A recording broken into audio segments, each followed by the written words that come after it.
François, bonjour. Christophe, bonjour. Ah, ça va mieux là. On est au soleil, on est à l'air. Je suis avec François, on est au CNAM. On est là pour faire du neuf dans du vieux. Alors, oui, là, voilà, du neuf dans du vieux. Donc, dans ce cadre vénérable, on voulait parler un peu de spirale. Oui, de tes nouveaux usages autour de spirale. Voilà, donc moi je te disais que j'avais, après avoir cherché différentes méthodes, j'ai finalement trouvé une bonne solution avec spirale. Pour faire quoi? Oui. Eh bien, je te pose la question. Mais qu'est-ce que tu fais avec spirale? Je vais te dire, pour faire un feedback pertinent. Pertinent pour moi, le prof, que ça ait du sens, le travail, le temps de travail que je fais pour la correction des copies, et pertinent pour les élèves, que ça ait du sens aussi. Donc, l'idée, c'est... La dernière fois que je t'avais vu, tu faisais ça sur Evernote. Oui, alors j'avais commencé à faire ça sur Evernote, qui me permettait de partager des petites pages, des fichiers, des fichiers Evernote, sous forme de page web avec eux, et je faisais des commentaires un peu audio. Mais en fait, ça ne m'allait pas pour moi, parce qu'après, pour retrouver ce que je leur avais dit en audio, il fallait que j'écoute tout le fichier audio. Donc en fait, c'était pas convenable pour moi en termes de suivi des progressions. Et puis il n'y avait pas d'interactivité avec les élèves parce qu'ils ne pouvaient pas écrire sur les comptes Evernote à moins d'avoir des comptes premium, ce que je ne peux pas leur demander. Là-dessus arrive une solution gratuite et belle qui s'appelle Spiral. Oui. Et donc ce que je fais désormais, c'est la chose suivante. Je continue à annoter à la main quand il le faut, mais souvent quand j'ai besoin de dire des choses importantes aux élèves, parce qu'il y a beaucoup à dire sur leurs travaux pour démêler des problèmes de forme, des problèmes de contenu, et bien voilà, je mets un petit numéro en marge de la copie et j'ai créé des blogs individualisés dans Spiral en un clic. Pour toute la classe. Avec combien d'étudiants? Alors j'ai des classes d'une vingtaine d'étudiants. Un clic pour faire 20 blogs. Mais j'en aurais eu 30, j'aurais fait aussi un clic. C'était pareil. Hein, ouais. C'était pareil. Donc il y a un clic par élève, un blog par clic par élève. Et donc lui a accès à... Et donc chaque billet de ce blog est en fait une correction que je fais de son travail. Et lui évidemment peut aller répondre par les commentaires. À mes remarques. Alors moi je garde, donc je mets dans la copie des numéros, à ces numéros correspondent des remarques que je place dans le billet du blog. Ça peut être des petits paragraphes de texte que j'écris, mais je peux aussi mettre des liens, des pièces jointes éventuellement, enfin des liens vers d'autres ressources éventuellement. Ça me permet aussi d'avoir un suivi des travaux, puisque je garde sur ce blog l'ensemble de mes remarques, donc je peux voir les progressions en termes de compétences de l'élève sur certains points. Et puis, qu'est-ce que ça me permet aussi qui est très bien, donc je peux en dire beaucoup. Ah oui, je peux faire ça, faut pas le dire. On va le dire. Je peux faire du copier-coller. Oui. Parce que en fait, mais c'est bien pour les élèves. Les mêmes remarques. Parce que les remarques se répètent. Alors avant, je les ai pas parce que c'était trop long d'écrire 5 fois, 10 fois, 20 fois, 30 fois les mêmes 3 lignes. Et là maintenant, je peux faire du copier-coller très facilement. Donc ça, c'est un avantage évidemment. Et puis alors, peut-être la cerise sur le gâteau. La cerise sur le gâteau. Alors, l'anti-plagiat. Alors, il y a l'anti-plagiat. Non, ça c'est en plus. Ah, la cerise sur la cerise. Alors, la cerise sur le gâteau.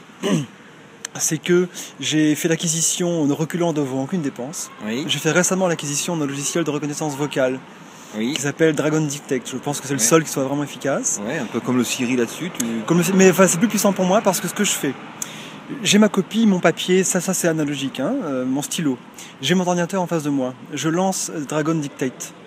Et alors, je commente, je dicte mes remarques vocales, mes remarques. Donc je n'ai pas vraiment à lâcher mon crayon ni la copie de l'élève.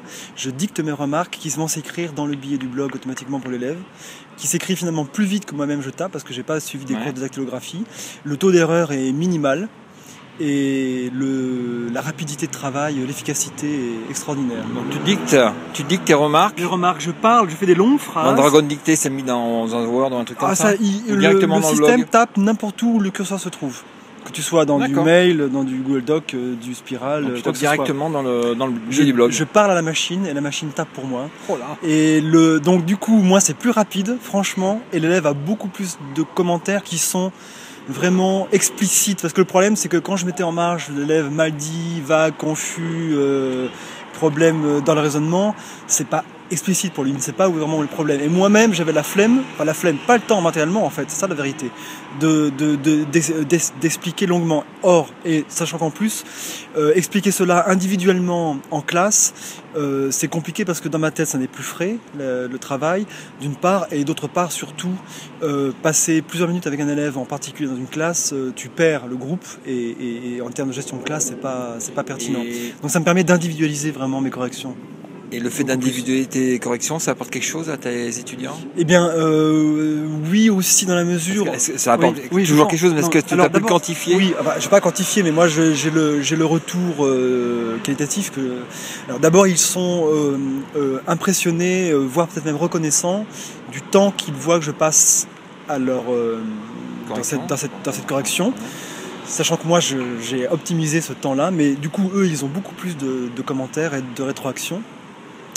On s'achemine vers des corrections qui deviennent quasiment conversationnelles, puisque eux peuvent venir commenter mes corrections. Donc on peut faire de la discussion, de la conversation sur mes corrections, sachant que la plupart des notes que je leur donne sont des notes provisoires, on est dans le formatif plutôt ici, et je les invite évidemment à reprendre leurs travaux, pas l'intégralité, mais les points qui ont été ratés, à les réécrire, et donc on est dans un travail d'œuvre suivie, de correction suivie, et donc de conversation entre eux et moi, de façon individualisée. Dans l'interaction alors. Eh ben ça y ressemble pas mal, oui. D'accord. Et dans la progressivité. Et la cerise sur la cerise? Alors, la cerise sur la cerise, c'était quoi? Qu'est-ce que tu voulais que je te dise? Anti-plagiat. Alors, l'anti-plagiat, ça c'est pour une autre activité. Quand je fais des... Alors, soit s'ils me rendent des travaux numériques, eh bien, je peux activer des fonctions d'anti-plagiat qui se trouvent où? Mais sur Spiral. T'as tout là. Hein. Voilà. Et alors je l'ai fait récemment parce que j'en fais faire de la prise de notes collaborative. Et quand même, je trouvais que c'était sacrément bien écrit ce qu'il m'avait fait là. Alors, suspicieux, je suis quand même téléchargé le document qui est un document de Google Docs sous format Word. Je l'ai uploadé téléversé dans Spiral. Téléversé, comme disent nos amis québécois. Donc je l'ai téléchargé, puis téléversé dans Spiral. Et là, j'ai eu ma petite fiche, mon petit retour, mon petit rapport anti-plagiat, extrêmement détaillé, 42% de plagiat, enfin disons de copier-coller. Pas mal intentionné en fait. Hein. Le problème, c'est qu'ils n'ont pas trop conscience de l'éthique de la citation. Et donc, ce petit rapport Turnitin via Spiral, je vais leur rendre. Et ils vont pouvoir reprendre, parce que ça détaille les endroits qui sont problématiques, ils vont pouvoir reprendre dûment le travail à ce moment-là. Eh ben merci François pour tous ces petits détails. À la prochaine. À bientôt. Savoir où on se retrouve.